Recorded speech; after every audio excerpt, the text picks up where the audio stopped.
Bonjour et bienvenue sur cette étape pleine de rebondissements.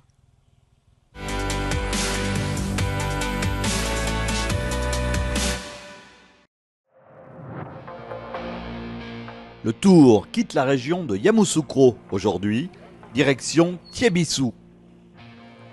Le maillot jaune paraît confiant, fort d'une avance de 41 secondes sur ses poursuivants et avec une équipe solide à ses côtés.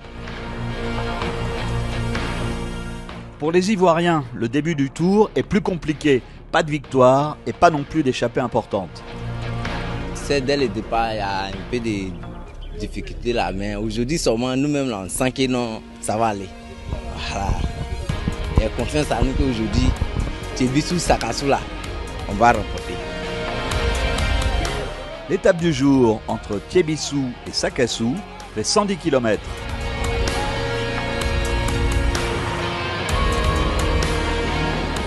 Après quelques kilomètres groupés, c'est un Béninois qui tente sa chance le premier. Ricardo Sodjede s'accroche mais n'arrive pas à creuser l'écart. Il sera vite repris et c'est un deuxième Béninois, Corneille Ataï, qui s'échappe en compagnie de l'Ivoirien Kwaku Luku. Les deux hommes vont profiter de l'échappée une quinzaine de kilomètres. Mais les Camerounais sont intraitables. Les deux hommes sont repris à mi-course. À l'arrière, c'est une chute pour le premier échappé de la journée. Ricardo Sodjede s'est fait surprendre.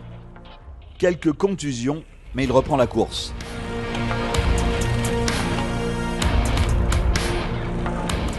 Devant, une échappée de 5 hommes s'est formée. Elle est à l'initiative du maillot jaune Kamzong, accompagné d'un coéquipier, d'un Burkinabé, d'un Malien et d'un Ivoirien. Les 5 hommes auront jusqu'à 1 minute d'avance sur le peloton.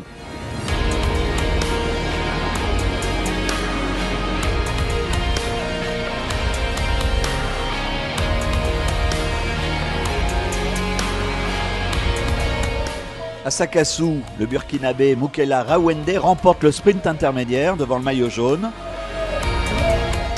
Le peloton semble se rapprocher au fil du circuit final dans les rues de Sakassou.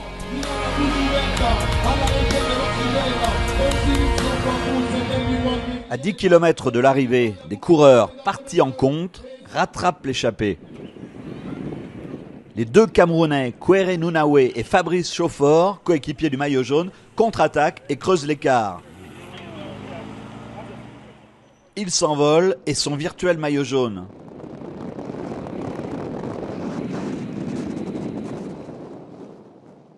Nounaoué gagne avec la complicité de Chauffeur. Le succès camerounais est total. Oui, déjà, c'est solide parce qu'il faut aussi encourager les équipiers. Et parce que je pense que d'ici quelques années, c'est eux qui vont prendre la relève. Je pense que je continue à leur transmettre mon savoir-faire et mon expérience pour que le Cameroun continue à engranger les victoires. Nounaoué est en jaune, mais dans le même temps que Chauffeur, Kamzong est relégué à 59 secondes. La course est haletante et nous réserve des surprises et des moments étonnants.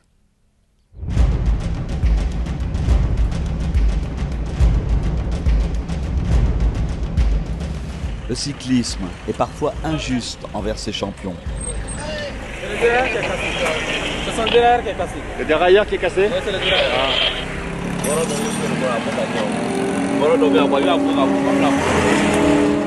Moussa Togola est le leader du Mali sur ce tour.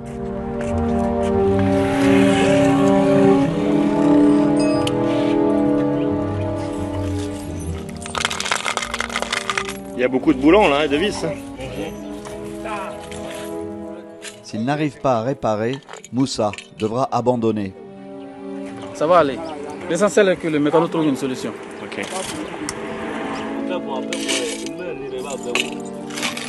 Une solution pas facile à trouver, malgré le soutien d'Ala Kwame, le président de la Fédération ivoirienne de cyclisme. Découragé comme ça, c'est des choses qui arrivent en compétition. Hein? C'est rien. C'est rien. Moussa est en larmes. Il sait qu'il a déjà perdu le tour. Faut pas pleurer. C'est rien du tout. Et tu as fait exprès. Un derrière qui est cassé, c'est pas ta faute. Pas pleurer. Hein? Ne pleure pas. Diallo, comment lui s'appelle? C'est Moussa. Il a tout fait pour arriver. Et puis, je comprends que tu sois découragé. Mais ne pleure pas, c'est rien. Hein?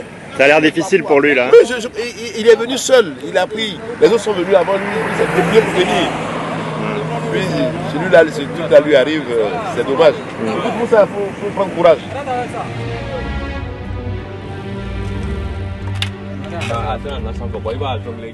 Une réparation de fortune est trouvée.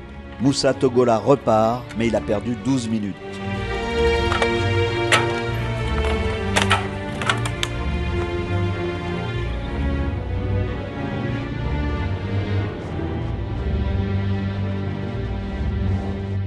Pourtant, pour Moussa, pas question d'abandonner.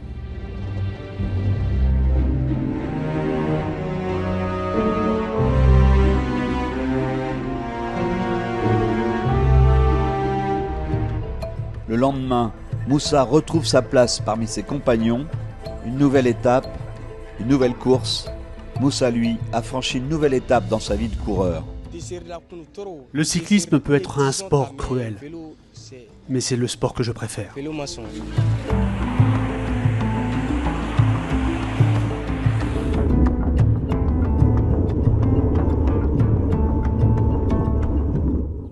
On se retrouve demain pour une nouvelle étape sur TV5 Monde. À demain.